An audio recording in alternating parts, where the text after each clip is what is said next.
Okay, so I've got to have a moan this week, and this is about you. Not you. It's not about everybody, but it's about the unhappy people. And I call them unhappy people because, like myself, if I'm unhappy, then I start pointing at other people. Oh, who does she think she is? Who does he think he is? Oh, what's that all about? And what I realised, and I got this quite early in life, I will say, I've still done it, even if you know what, and you're aware of what you're doing, you sometimes, or not sometimes, you will, it takes years. It's something you probably never get rid of until your last breath, but you lessen it, and by quite a great percentage too. So hello Cliff, hello Daniel, by the way, Bill, Jackie. So I need a moan today, and this is an unhappy moan about me. It's observational stuff, and I do what I want, and I often say what I like because I'm confident, and that confidence comes from knowing that nothing really matters, and that everything I say I do are my own choices regardless of any input, and ultimately it's down to me. So every time you shout at me that I'm wrong or attempt to judge my mood based on how you feel or think about me, is simply a manifestation of whom you are. Now I'm talking mostly about Facebook and Facebook interaction here. So if you're talking in that way, it's not about me. I can post 10 happy posts and one crazy sounding post, one of my funny and brilliant posts also. And when I make a post about something negative, then you jump on me and tell me that I'm not happy. Well, I'm sorry to let you down, unhappy girls and boys. I've kind of trained myself to a point whereby I can make a statement without being in that mood. And I suggest you try it too. And you trying to tell me that I'm angry or sad is often laughable. And for those of you who attempt those amateur psychoanalyses on me or on another person and another person's actual experience, it always reveals who you are. And you can't be right when you claim that somebody is angry. It's likely because that's how you would react or you're actually feeling. You see, you're the type of person that find it hard to pay compliments to hard-working achievers. And after all, it's easier to find a spelling mistake in a 5,000-word document than to write up an appraisal. It's much easier and cowardly to utter, you made a mistake, and that's the way you're behaving. And I find it a little annoying from those people, especially with the rainbow unicorns and symmetrical images on their profile posts. Let's not forget, I'm basing everything on Facebook data here, the faux spiritual folk that claim that they're spiritual, but as I see it, often for the wrong reasons. And let me say this, you cannot buy spirituality.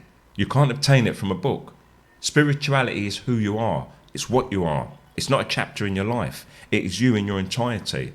And wearing the clothes of spiritual people doesn't work neither. Uniforms are for those people trying to impress what they are upon us. In short, spirituality cannot be bought. And this is one of the many reasons why I rib the rich kids, because I see them there in the majority, and the other followers that they claim to be unwholesome. We all like positivity and we all aspire towards it. And we also like positive people. However, I think it's best that you live with the positivity that is ascribed to you or what you've been seen to be doing and become known as a positive person.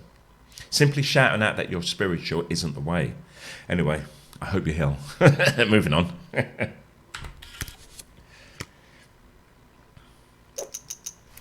Okay, now I'm going to do a live experiment. If you have the time or the inclination, try this experiment. I made it up, but the results were close enough to what I expected, confirmation bias aside. So, and I really wish for some of you to try this, so you can feel the conflict that's presented as your mind attempts to execute the task. Anyway, if you can't, if you can, grab yourself a pen and a piece of paper. And what I'm going to try and explain thanks. Is what a failing paradigm shift feels like. And I'd like, to hear your input on it. If you can, grab yourself a pen and a piece of paper. It's got to be at least A4 because I want you to draw your hand like actual size. Or to scale, if you can draw. So, I'll give you 10 more seconds. You've got paper nearby, hopefully. And just try it for the sake of it. As I said, any experiment doesn't work for everybody, but for those people it does work for, then the goal's been achieved and it means something to those people, even though it doesn't mean something to everybody. So, let's do this. Lay the paper down in front of you in a position that will enable you to draw in it, okay? You can imagine this experiment too if you want, it still might work. Hold the pencil in the opposite hand with which you usually draw with. So if you're left-handed, hold it in your right hand. If you're right-handed, hold it in your left hand. I know it seems obvious, but some people don't adjust the paper, just hold it in front of you. Now hold your free hand in front of you, palm up so that you can see it clearly. And now only give yourself 30 seconds and in that time, attempt to draw your free hand precisely, not all the details, just a shape, and to scale. Okay? 30 seconds to do that. In the meantime, I'll pretend I'm doing something interesting. Something important. Hello, Joe. Yeah, London. Long time ago. I hope you're well, by the way. Okay, you've got 10 more seconds left. Keep drawing in your mind or on the actual paper. And if not, I hope you enjoyed the experiment. The sheer boldness of it. Right. 5, 4, 3, 2, and 1. Okay, stop drawing. Okay, now this is what happened. I'm going to tell you. For most people, the result will be that it was extremely difficult. For some people, the dominant hand, the free hand, may have twitched during the process as it attempted to take control of the motor functions or send messages to be relayed to the drawing hand. And this is what a paradigm shift feels like mentally. We attempt to do our best to educate ourselves into something new within self-imposed time restraints. All the while, our existing knowledge, our dominant hand, is trying to say that it knows what's better, while the secondary hand is working at trying to attain the new knowledge. Eventually, the mind, for most people, will concede to the dominant hand by saying that whatever it was attempting to learn is not possible. And the dominant hand will more than likely resist any further attempts by the other hand to lead when the drawing is required and take over. And this is a mental process that we put ourselves through when presented with new information, whenever it conflicts with the propaganda and brainwashing that we were put through since childhood. And the surest way to break away from conditioning is to override it.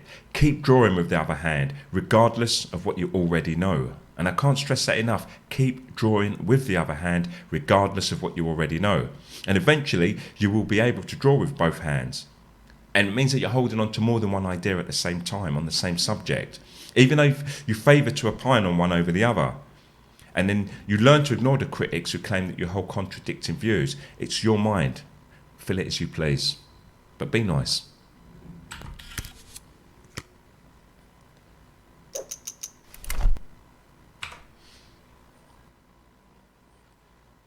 Hello, Kimmy.